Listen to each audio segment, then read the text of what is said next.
Hello and welcome back, everybody.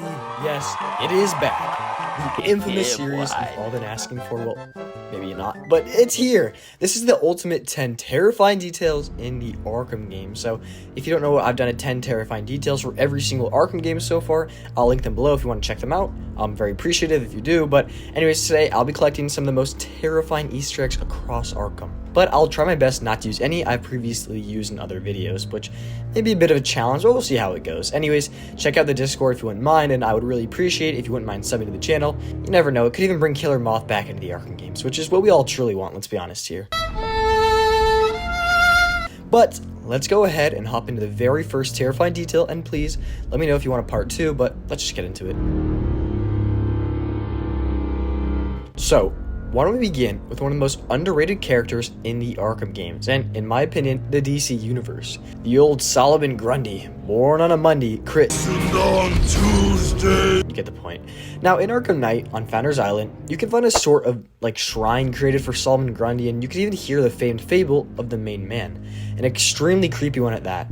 Now, originally, Solomon Grundy was named Cyrus Gold, who himself was quite the corrupt and not so good individual to say the least. He was murdered and dumped in an equally creepy place, Slaughter Swamp. And when he rose again, he became the Solomon Grundy we all know and love. And each time the man dies, he's pretty much rebirthed in Slaughter Swamp. And now, Grundy in the Arkham games, though we didn't see much of him, he was pretty sick. His boss fight in City was super cool and fun in my opinion, and a bit annoying, but it was really cool. And Grundy's overall aura around him really fits well into the Arkham games in my opinion. A very creepy backstory and even more creepy design. It's just so cool in my opinion, and definitely I do feel bad for him at times. I really do hope we can see him again in the future Arkham or even DC installments, but let's go ahead and move on to the next terrifying detail. This next one is more of a representation of the treatment of asylum patients in Arkham Asylum. And so if you didn't know, when you're leaving the Batcave under Arkham, you can jump off this little cliff, which actually is an Arkham Asylum location, being named Dead Man's Point. This is a place in the asylum where prisoners would sadly go to commit suicide. Now, it's a very small detail, but it's a great representation and summary of what Arkham is. A truly demented place with equally demented inmates and people working there. But in reality, the asylum wasn't used for truly helping these inmates. I guess you could sort of say it was, but throughout various representations of Arkham Asylum and renditions, it's really clear the inmates are taken advantage of, either being used for experiments by Hugo Strange, or when getting in fights, the guards tend to leave them be. The asylum is a horrible place for various reasons. I mean, imagine you are Sophia Falcone, and you are mentally stable, and you're thrown into one of those messed up places in the world, which is indeed what we saw in the Penguin. I mean, that in itself is horrifying. Being preyed upon, knowing that if something happens, there's a hell of a high chance the guards aren't going to be helping much, and so all you've got is yourself in a place like Arkham, all alone.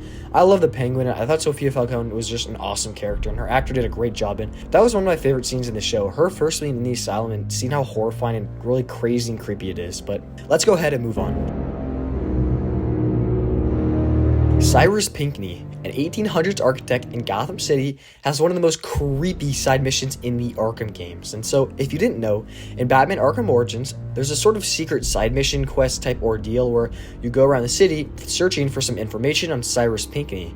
Where it all begins, quite regularly, Cyrus speaks on his vision for Gotham architecture, but as you go deeper and deeper, you begin to realize that he's become more and more deranged and crazed, realizing how evil and corrupt Gotham has become, and in the end, fakes his own death and murders Henry Cobblepot, which, yeah, you should know the last name, who was the man who tried to kill Cyrus Pinckney in the first place by poisoning him at a party. Pinckney faked his own death and killed the man who thought he killed him. The whole story is so cool, and if you get to do the side mission, I won't say anything more, but I do love these little additions to the game, and going through Gotham and finding cryptic messages from what was thought to be an ancient unsolved murder, where in the end you actually venture into a creepy underground crypt. The whole mission fits the Arkham games so well, and adds that great horror feel that was so prevalent in Arkham Asylum. The mission is pretty similar to the one in Arkham Asylum where you're scanning something to uncover messages, which in Asylum we were finding out about Amadeus Arkham, and I will be mentioning a bit later on. But anyways, let's go ahead and move on. Barbara shooting herself is definitely one of the most raw scenes in the Arkham games in my opinion, and absolutely instills a sense of realism within the game, which in my opinion is really what separates Arkham Knight from the other installments of the Arkham games in the franchise. Not only did it come with more realistic graphics, but a much more realistic set of scary moments, and this Barbara one is a great example. And man, Barbara's been through a hell of a lot. Come on, man! That's too easy! She gets shot in her apartment by the Joker, gets sexually assaulted by him, is crippled for life, and is now the image that Batman sees while under some fear toxin, shooting herself. But she got to be Batgirl for a while, right? But anyways, I love Knight for its realism and more touchier topics that were brought up, and I really did like Barbara's character in the game. I would have loved to see more of her in the other games, rather than her and Alfred randomly switching up mid-game. And Arkham City and her and Robin's DLC was actually really good, with again a super terrifying story, and one that does step farther away from your classic DC villain stories with Joker's truly evil amusement park plan. Whenever Joker and Barbara are involved, it always gets really scary and messed up. Also, I do forget what the mission is, but if you lose, Barbara and the other cops inside the police department get jumped. That's definitely an underrated jump scare in the Arkham games, and definitely terrified me from like actually seeing it for the first time.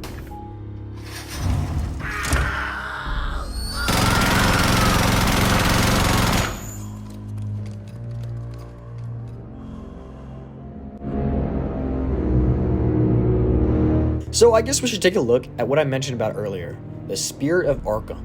So like Origin's side mission, throughout Arkham Asylum, you can find messages from Amadeus Arkham, the founder of Arkham Asylum himself. And like Pinckney, his story begins pretty regularly, but it takes a darker spin when his family is murdered by a psychopath.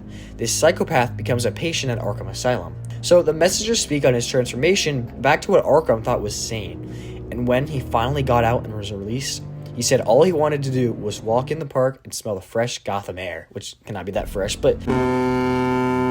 Then the patient grabs a pen and murders Amadeus' secretary, stabbing her in the throat.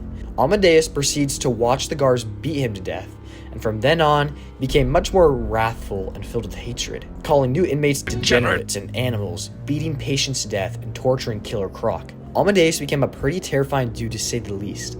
Now, unexpectedly, this whole entire side quest ends with us finding out that the warden, Quincy Sharp himself, is the spirit of Amadeus Arkham. Now, Quincy is a top 10 in the Arkham games in my opinion. And we got Mad Hatter, and also Mad Hatter. Then Quincy, then yeah, I guess I would say Mad Hatter. Anyways, I'm getting away from the point. Let's just go ahead and move on. The next one will hit home with my fellow Arkham Knight enjoyers, and thanks to Fanta for this one. So we're going all the way back to Arkham VR. No, not Arkham Shadow. And so Arkham VR may not be the most popular of the Arkham franchises, but it was a cool small addition and a fun little thing to do on the side. Anyways, in Batman Arkham VR, you can eerily hear the screams of Jason Todd while you're walking around.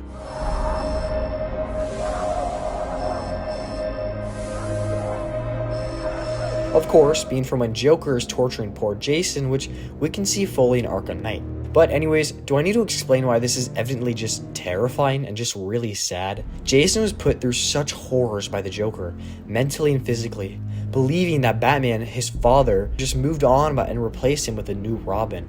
While in reality, Bruce believed he was dead. A practical teenager being tortured and left for dead in a terrifying place with an equally horrifying man. This forever changed Jason, turning him into the Red Hood we get to see in Arkham Knight. Beaten and lost, filled with complete rage. I can't even think of a Red Hood appearance or rendition I didn't like. He fits Arkham Knight so well, and it was also a really cool, well, maybe not cool, but intriguing detail that Rocksteady added to a VR game. One that definitely made it a whole lot creepier. And it was in VR, and VR always makes things way more horrifying, but let's go ahead and move on to the next terrifying detail. Now, thanks to Phone Forum on this one, make sure to go check his channel out. So we all know what Venom is in the DC universe, and its great effects on the body. Take Bane.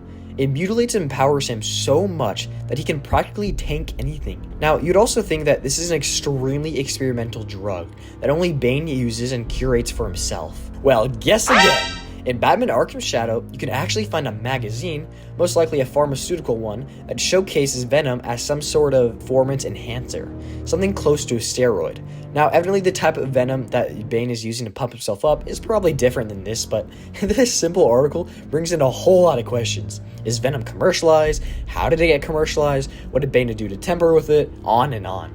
But at the end of the day, it's most likely just a fun little Easter egg the Arkham team had a good time making, but it is a cool one at that. I mean, imagine some random kid was getting bullied at school, let's say Gotham High, and so one day he goes and buys some Venom, proceeding to annihilate his bullies at school and throw a school bus at them. I mean, I guess Venom does have some good uses after all, but let's go ahead and move on. Now, let me tell you a story of a man of Gotham, a true man of Gotham, who was unjustly murdered by his own employer. His name, Frank Boyles. Now, Frank was a man of class, a man of true kindness. Now, see, Frank began working and volunteering his time at Blackgate Penitentiary, truly trying to help these inmates there, trying to help them become better people. Now, Frank worked as a security guard, which sadly would be his last job ever in his lifetime. So, Frank then transferred to Arkham Asylum, a place where he could truly help the most sickly and mentally unstable, a place he could truly help. Now, on a dark and stormy Gotham night, Batman brought in a kind, honestly hilarious man, who then was truly merciless, hiring Frank to help him throw a party for his true best friend, going by the name of Batman. Now, all Joker needed was just more time to help him set up this awesome party for Batman, and so he tasked Frank to be generous and stall him for a little bit to make sure Batman doesn't see his prize all too early. But this is where the true horror began. As Frank was aiding Joker, his kind boss, we come to find a heinous act, an evil act. Frank Boyles was murdered. Now, there's no way to know for sure who committed this horrendous act of pure violence, but all I can say is that at least the name Frank Boyles will go down as a name of justice, kindness, and so much more. It most definitely won't be turned into a hilarious Arkham meme, I hope. Right, guys? Officer Bowles. Okay, so I know this is a more known side mission, but man, is it scary. And it's one of my favorites, so I'll add it in anyways. So, we all know Victor Zsasz, a serial killing maniac that we all know and love. And so, getting to see him in Arkham City is such a fun treat. But anyways, in all seriousness, the phone call side mission in Arkham City is truly terrifying. You're just flying around Arkham City, doing a side mission, and all of a sudden, you hear a phone ring in the distance. Tracking it down, you'll come to find that it's the one and only Victor Zsasz, who's murdering people all over Arkham City, and you've got to get there in time before any more evil shenanigans occur. But my point is, Arkham City already had a naturally terrifying and horrifying aspect to it when walking around, and this side mission just amplified it about 1,000 times. But the sheer fact alone that if you're a prisoner at Arkham City, you're already dealing with a plethora of horrifying things like being experimented on by Hugo Strange, being killed by a number of any of the countless goons and rival gangs, but now there's a notorious, deranged serial killer in close proximity to you at all times, who is using you to get to Batman. You're simply a pawn in his sadistic games. So I'll leave you with that little detail, you're welcome. But now we're moving on to the final detail of the video.